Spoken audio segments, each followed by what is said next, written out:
Yo, how's it going? You're doing back in the video, and today I'm going to be talking about how the New Orleans Pelicans are the best, worst team in NBA history. So now, if you're not a Pelicans fan and you have not been watching them throughout the season, like unfortunately I have, I've watched every single game, the entire game, and it is rough, okay?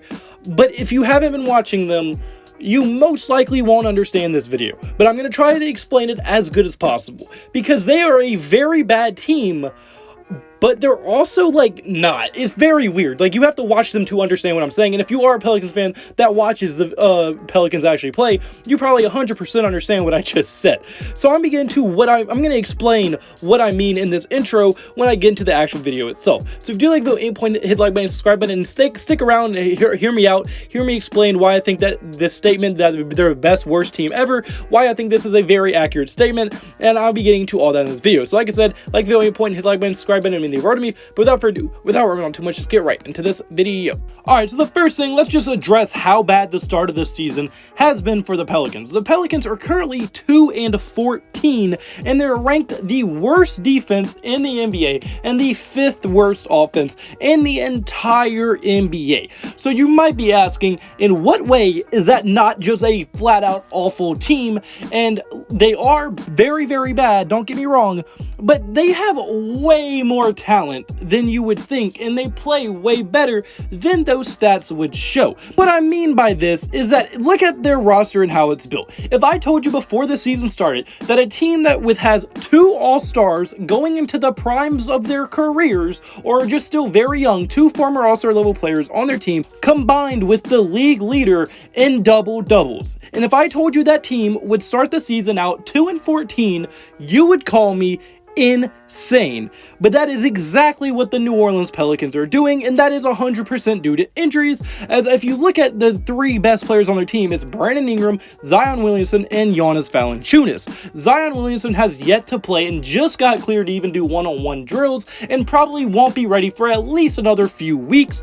Brandon Ingram has missed 7 games this season, and the only times they have won games is when Brandon Ingram has played, and they looked pretty bad when Ingram was out. So pretty much for a huge chunk of the beginning of the season, they have been without both of their all-star level players, and the only one of those players in Jonas Valincunas who's been healthy the whole time, although he has been a great player and probably one of the more underrated players in the league due to how bad the Pelicans are. He's currently leading the league in double-doubles, as well, averaging, I think right now, like 18 and 12 or something crazy like that on great efficiency. He has been very good, and he's leading the league in 3-point shooting percentage. I don't know if he's still like that, but at the time, he is leading the league in 3-point percentage. So I mean, really, if you look at it, those 3 players, if they're fully healthy, 100% this team would have a much better record. Even if Brandon Ingram would have just been healthy for those 7 games, they probably would have more than 2 wins than they do right now. But with all these injuries that they currently have, that is a huge part to their reason to why they don't have many wins, and that's why I say that they're one of the most talented teams to ever start off with this bad of a record. And they also even have decent role players, because you would think, since their stars are out and they're so bad, that their role players must be very bad. Now yes, their bench, I'll admit, has been one of the worst in the NBA, and I don't think the bench is going to be getting much better, but they do have some players on this roster that if you don't watch them, you don't know how impactful they really are. Devontae Graham has been a very good offensive point guard for us. He's been averaging around 15 points per game, has been able to spread the floor very well, and I think once Zion is back, he's going to really complement the way Zion plays, because Zion is extremely downhill, straight to the basket type of guy, and if you have someone that can floor space like Devontae Graham can, I think he is going to play very well with Zion, and Graham has been a very good addition to the team this year. And then also 2 guys like Josh Hart and Herb Jones. If you don't watch the Pelicans, you don't know how much they impact to winning, but Herb Jones is maybe the best defensive rookie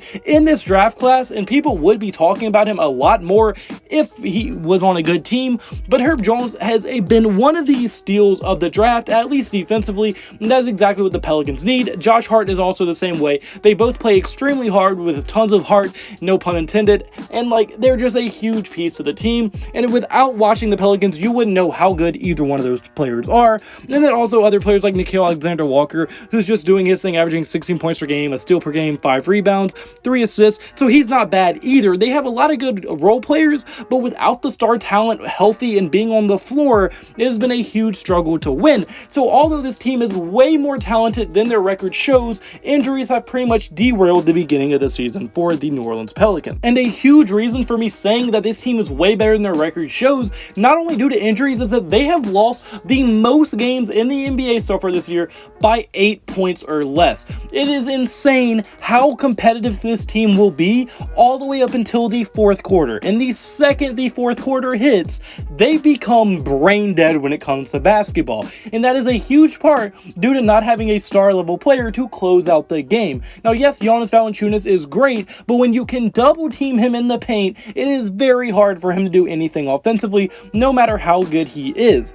And he also cannot make his own shot around the perimeter, so when you need someone that can consistently score in the fourth quarter, when the defense is ramped up to its highest level and everybody's playing as hard as they can during that game, it makes it very hard when he is the only scorer on the court. But when the Pelicans would be fully healthy, they would now have Zion, who can get you a bucket at any time. Brandon Ingram is the same way. He is a very good player, and if he is on, there is very little you can do to actually stop him from scoring. And then you could also have someone like Jonas Valincunas to even dump it off to, or even you can't leave him open in a three-pointer, so if you put him in the corner, the other team's opposing center has to respect it, and they always just spread the floor a ton. So I think once this team is fully healthy, they're going to be able to get back on track. Now, I think it's probably too late, and the damage has already been done with their current record. I don't see them even making the play-in tournament at this point, but I could see them really starting to come on at the end of the year when they're fully healthy and start winning some real basketball games. But until they get fully healthy, I think they're going to remain the best worst team in NBA history.